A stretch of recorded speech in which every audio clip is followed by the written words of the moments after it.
दोस्तों नमस्कार। मैं अपने YouTube चैनल में आप सभी का स्वागत करती हूं। देवी गीत अच्छा लगेगा तो लाइक कीजिएगा, नए हैं मेरे चैनल पर तो सब्सक्राइब कीजिएगा और कमेंट में बताइएगा कैसा लगा मेरा गीत। प्लीज़ आप लोग सपोर्ट ज़रूर कीजिएगा मुझे। जय माता दी।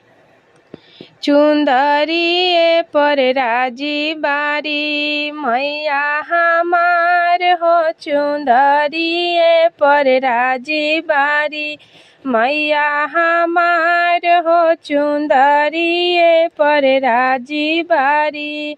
मैया के मांगो में टीका शोभेला मैया के मांगो में टीका शोभेला टिकवा मंगाई देबो, टिकवा मंगाई देबो नथिया सहित हो, चुंदरी पर राजी बारी मैया हमार हो, चुंदरी पर राजी बारी मैया हमार हो, चुंदरी पर राजी बारी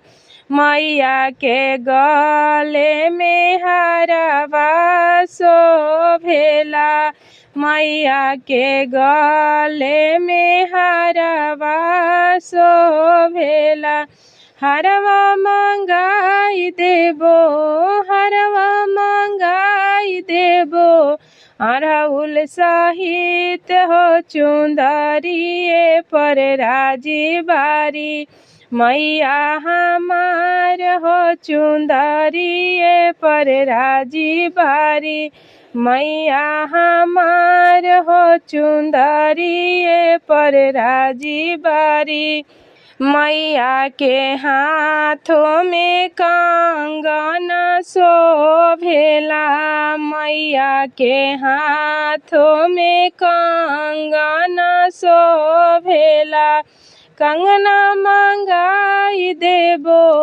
कंगना मंगाई देबो चूड़िया सहित हो, चुंदरी पर राजी बारी मैया हमार हो, चुंदरी पर राजी बारी मैया हमार हो, चुंदरी पर राजी बारी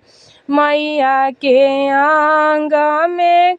लहंगा शोभेला मैया के आंगों में लहंगा शोभेला लहंगा मंगाई देबो, लहंगा मंगाई देबो गोटवा सहित हो, चुंदरी पर राजी बारी मैया हमार हो, चुंदरी पर राजी बारी मैया के पाँवों में पायल शोभेला मैया के पाँवों में महावर शोभेला